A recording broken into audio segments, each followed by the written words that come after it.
Welcome to the OMG Talk podcast with Paul Finkelstein. Great advice and talk with small business owners, workaholics, and whiz-bang entrepreneurs. Here's your host, Paul Finkelstein. Hi, everybody. I'm Paul Finkelstein, and today we have a special guest in our StreamYard studio, Mark Gilvey. I should have asked him how to say his name, but I think I got it right. So fantastic there. How are you today, Mark? As well. Yeah. What did you say? We're both talking at the same time. It's Gilvey, but Gilvey will suffice as well. Oh, okay. I made you into another language. All right. So Gilvey, Mark Gilvey, out of where are you located? And I know you said you were born or raised or worked or lived in Florida or Miami at one time, but your area code alludes to maybe someplace else. But nowadays, people have old area codes from where they grew up, and they're someplace else. Where do you do most of your work? I'm in Woodbridge, Virginia now. Woodbridge, Virginia. Okay, so let's dive in and learn quite a bit about you. I'll just feature this little banner on the screen here so people can see your name a little bit bigger for those that wear glasses. So Mark Gilvey, I didn't meet you directly through alignable.com, a small business network with over 9 million small business owners there. So if your market is in the small business arena and you're looking to network with other small business owners, you might want to check out Alignable or hashtag Alignable and see some of my posts on Facebook, LinkedIn, or YouTube. Our first question is, well, frankly, how did you get into photography, Mark? Well, my dad and I used to go to sports car races in the late 70s. This was when we lived late 70s. Late 70s. It was 77, 78. That was just before we moved back to Pennsylvania. So we were still in Florida, and we went to Palm Beach International Raceway. That all happened as a result of a movie I saw called Le Mans with Steve McQueen. And that started the decline of being able to save any money. So we went to the races, and my 110 Instamatic was not really cutting it for photographing sports cars. So I bought my first SLR camera and haven't been able to save a dime since.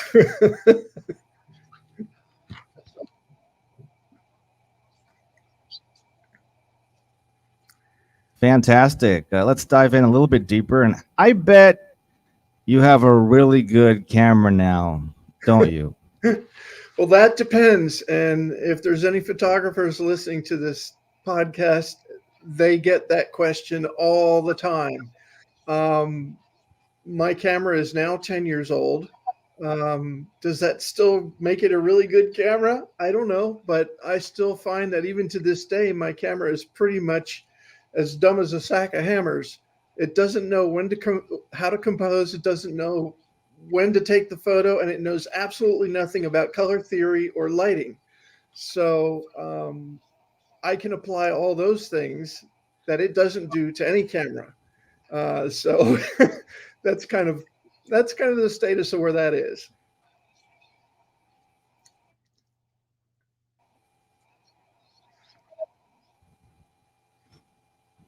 I know that our viewers are probably thinking they want to be prettier, they want to be handsomer, they want to have no wrinkles. So the buzzword today, people are like, can you please Photoshop me? So can you Photoshop my wrinkles away, please? Yes, I can, but I like to encourage photographers to not proliferate that term Photoshop as a verb. That's kind of like what happened to Xerox. Xerox this for me. I suppose Xerox like that in a way, but it's called retouching, and it's a skill. It takes years to learn. So Photoshop to me, it just kind of sounds like it's just a couple of buttons to push, but it's really difficult. It takes a long time to really figure that out, how to do that.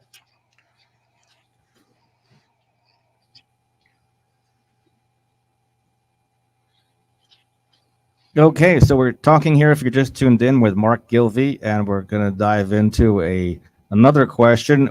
How do you think, Mark, AI, artificial intelligence, is going to affect photography and retouching, and or photography? Maybe the photographer won't be needed because of AI.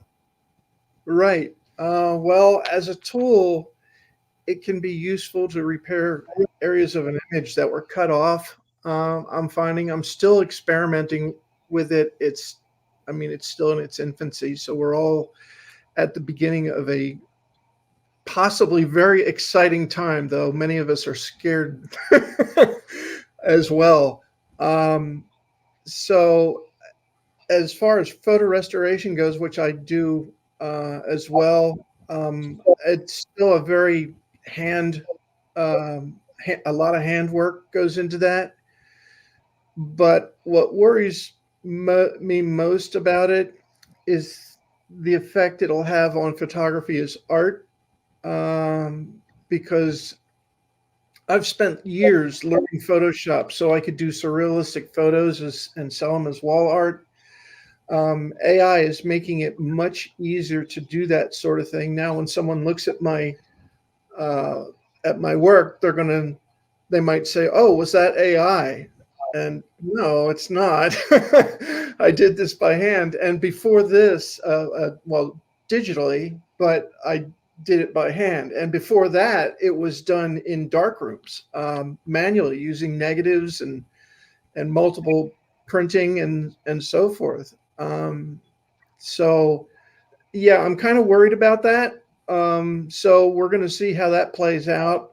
But what I'm really concerned about is that uh, when the negative side gets a hold of it, which I'm sure they already are, because they're always uh, on the bleeding edge of technology, um, is that at some point somebody is going to be able to uh, change live footage of, say, a video of a tragic event that's happening and change it on the fly, as things get faster.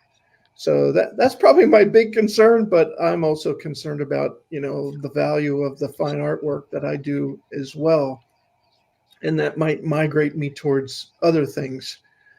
So we'll see what happens with that.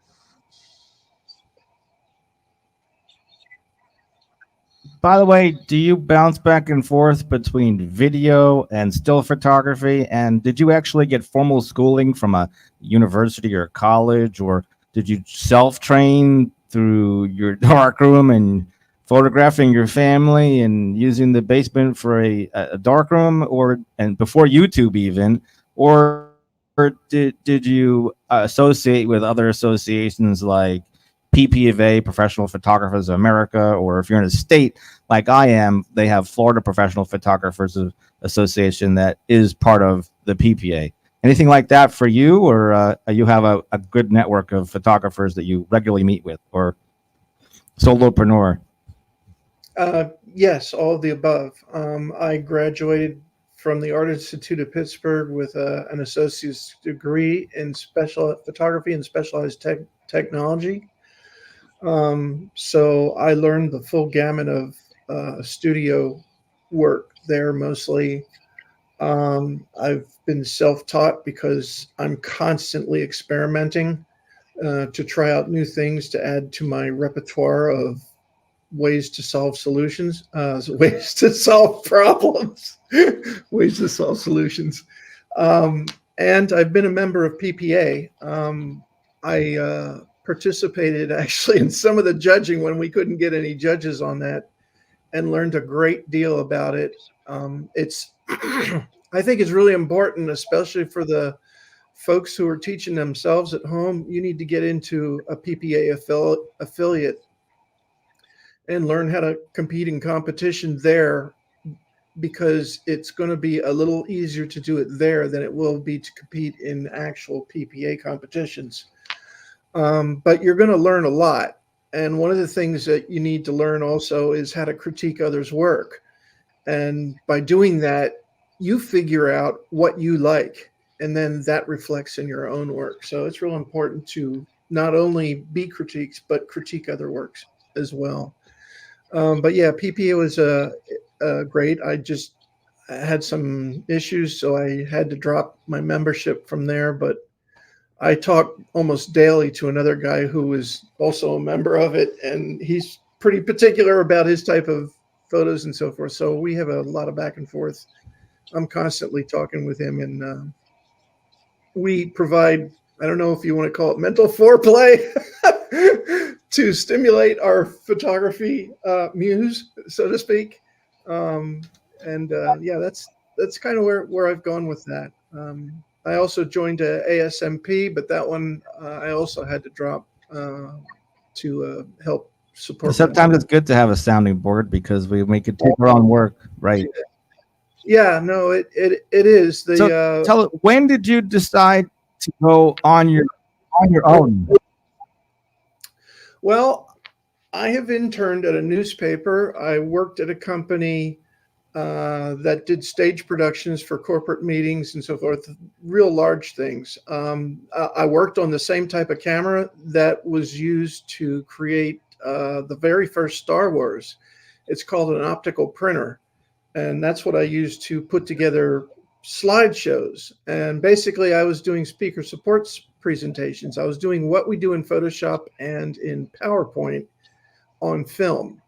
All the animation, all the graphics, all that stuff. So that's kind of where that was. And then went to work as a photo retoucher and a high-end scanning operator for a company in Washington, D.C. And then after 9/11, they let everybody go. And I went to work for a web design firm and then a company that services families of the military. And around 2015, my dad had passed away, and the only thing I hadn't done was do my own business. So that's currently where I am. I started that in 2015.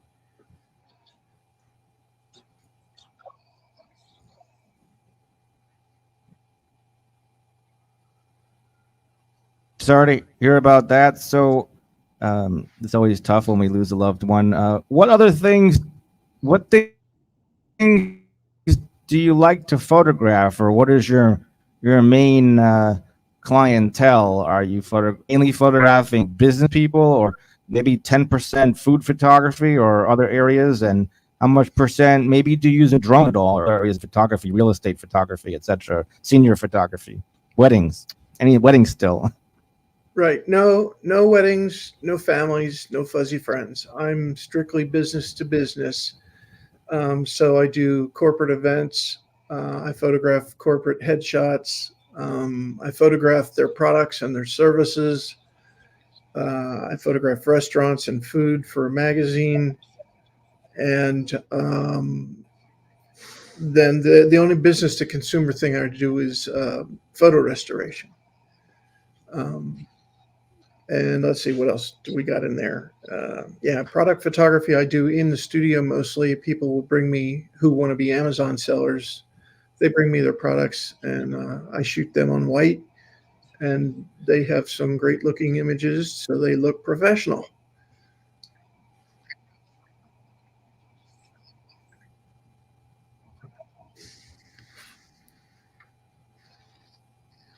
Now we've been talking about some questions about you, or at least you labeled them as professional. I mean, as questions about you. Then I have another category of questions that's about your business.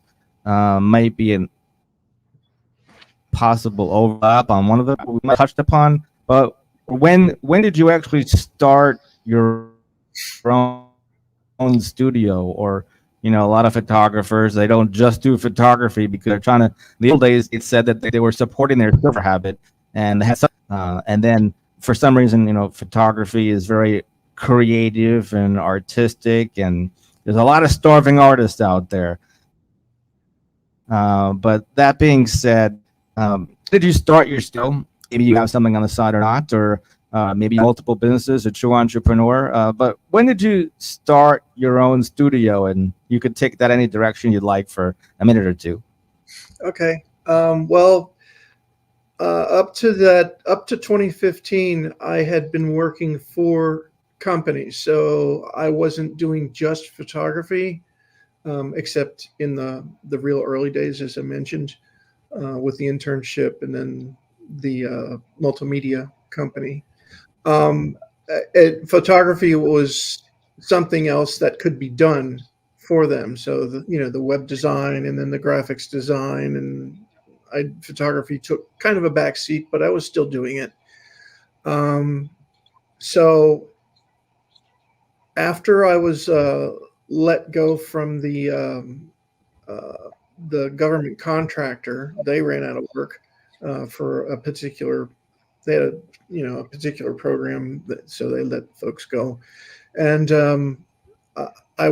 started working out of my basement. And what I learned when I was doing web design was I spent a good amount of time learning search engine optimization for our clients. We had over 300 at the time. And so I poured all that into my website. And one of the first large, actually one of the first large clients I got was an architectural firm from Denver. They were looking for somebody who was located near the National Museum of the Marine Corps. And I was Woodbridge there in Triangle. So they gave me a call. So, but I asked them, how'd you find me? And they said, we just Googled you for commercial photographer near that. And I was the one that came up. So I got to photograph the Medal of Honor, which is currently the photograph is on display behind the ticket counter there. It's like a 28-foot banner. It was the largest photo I ever did. And it's a super, super close up. But they were the first client. But the reason I got into this space was because another company, a $15 billion company, was looking for a commercial photographer in Northern Virginia, and they found me. And I'm baffled by that, because I said there are plenty of other commercial photographers in this area, and I'm sure many of them are better than I am, but I'm just going to follow this and see what happens. So I ended up working with them, and I needed a space that had a big, large bay door so that I could photograph bathtubs, because I need to be able to get them in and out, and also pallets of products and stuff like that. So that's kind of how I ended up here at the studio where I am now. And I'm able to shoot on location.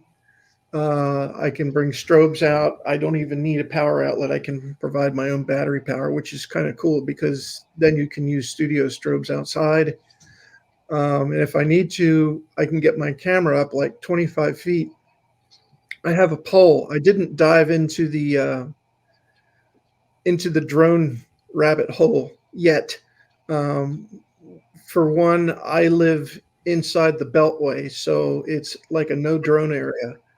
Through that whole area. I think I may still be able to do it if I get the license and so forth, but I haven't made the jump. I was on the bleeding edge years ago when QuickTime VR 3D tours, so to speak, came out, and nobody wanted them. This was back in the 90s. I started doing this, and then I was doing 3D also back in the 90s, and nobody was interested in it. So I had to kind of drop off the cutting edge, so to speak. And now, of course, everybody's doing both of those things.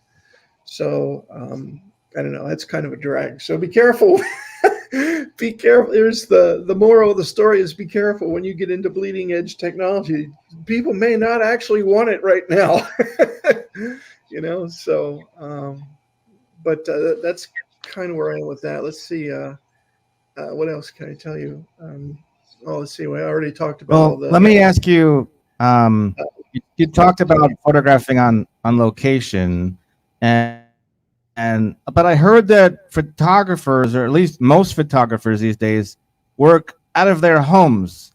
Wouldn't it be less expensive to work out of your home, and you would be able to charge the customers less money, and everybody wants to save $1, but I know that you have to earn your living too, and probably have good value in your services over the years you've been in photography, commercial photography, especially. So tell us about if it would be less expensive to work from home, as most photographers seem to be doing. It is less to work from home. However, as I mentioned, I lucked out, if you want to call it that, at getting that $15 billion company use me. But I can't bring their art director to my house, so I got to have a real studio. I have 1,100 square feet here to play around with. No dining room table in the way, no couches and televisions in the way.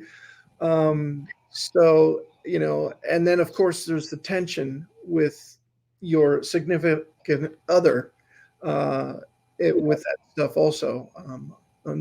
So either you got a big house that can still look kind of professional or whatever, or you need to get space.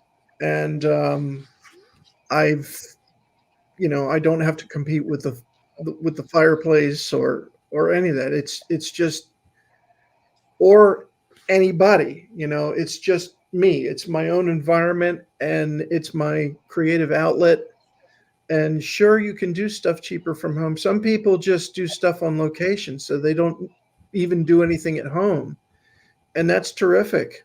But I don't think I would be getting the at least some of the clientele that I have or had if I was working out of my house. It just doesn't come off with a professional feel to them, and I think and my ceilings are too low at home. They're only 8 feet, so it's good to be able to get your lights up very high. So that's kind of a factor as well.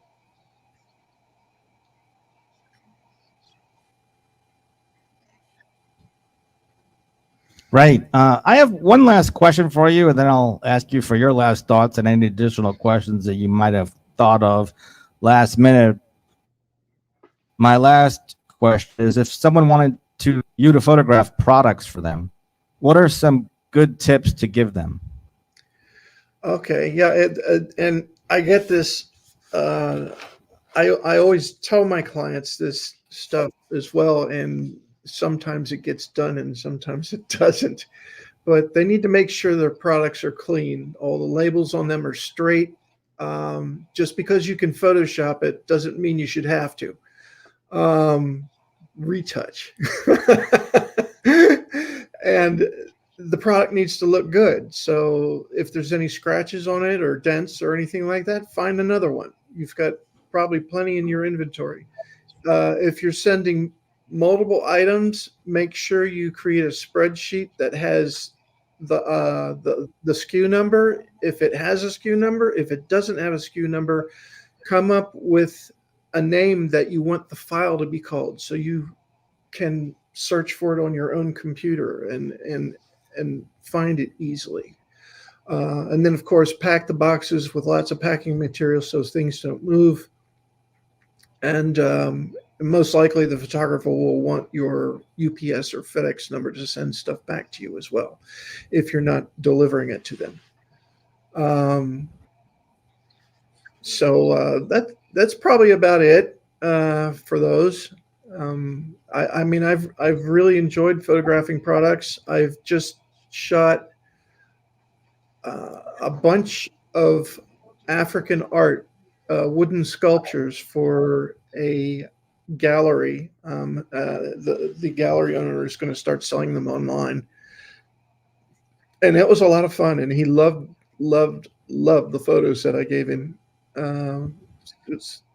Fortunately, they didn't require as much attention as most products do, because they're already old and they're already kind of scratched. So I just needed some decent file names from him. But that was fun. And then another lady gave me a product that is similar to couscous to photograph the packaging of, and then I did some food photography of the actual food itself. She made some dishes and brought them in, and we photographed them, and it was a tasty day.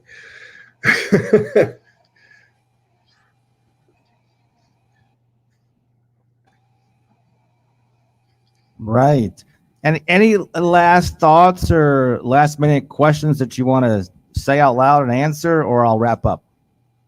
Or if you want also to let people know how to reach you too. Oh, sure. Well, I am Mark Gilvey Creative. My website is mgcre, the number 8v.com. Fits on a license plate. And it looks like MG Create Creative. And I'm also on Twitter, Facebook, and Instagram. I have also produced books for photographers who want to print their own photo albums or just their own books. I've been using Blurb for a while, and there was it was difficult to get nice looking black and white photos out of Blurb. So I did testing, and many different proofs. And I came up with 2 books, one for color, one for black and white, that will help get you pointed in the right direction for printing your own stuff. And I also include layout help and so forth. This is for photographers who want to do it all themselves using InDesign, Lightroom, and Photoshop. So those are the 2 things going on there. I got another book in the makings for old print toning, but that one's still in process of being made. So both of those items, well, at least the 2 books they're in my website as well. If you put /books on the end of my URL, you'll get there. I would suggest too, when I give you the links for my Facebook, LinkedIn, and we'll connect on LinkedIn as well as my YouTube. At omgtalk.com, there's the symbols for YouTube and LinkedIn and Facebook. You can click over there, find this live video afterwards, the archive, and especially, Mark, comment under there, and people will be able to find your LinkedIn, your Facebook, and your YouTube as well. And another way people could reach out to you fast and get to your website. So we've been talking to Mark Gilvey out of West Virginia. He told us a little bit about how he got into photography, and also he told us about some thoughts that if he has a really good camera, or what is it, the secret of how he does his photography. Is it the camera that takes the photographs, or is it the photographer? He also told us about the Photoshop and maybe being leery about trying to use Photoshop as a verb, and how to the real big secret of how to whisk all of your wrinkles away for good. So if you want to get younger, maybe you might want to either talk to a photographer or Mark Gilvey out of West Virginia. We also talked a little about AI and the effect on photography and retouching, and how he decided to go out on his own in photography when that happened. He talked a little bit about the things that he likes to photograph and commercial photography. No weddings for this guy, but let's see what else he told us about when he started his own studio and the kinds of services he offers. He shoots where he shoots on location, or specifically where his studio is located for the commercial photography and products that he likes to photograph. I do want to thank you, Mark Gilvey. I'll put this back up on the screen so people could see your name bigger in lights. And then we'll chat for just a couple of moments before we play is Tony to give the last words, so that you could hear, if you know somebody that has a podcast and they're looking for a little subtle plug for Tony, a voiceover artist that's not an AI voiceover artist. This is actually the real person. His voice actually sounds like this. You've been listening to the OMG Online Meet and Greet Talk Show. Just for listening, grab 28 grand prizes at omgtalk.com or onlinemeetandgreet.com.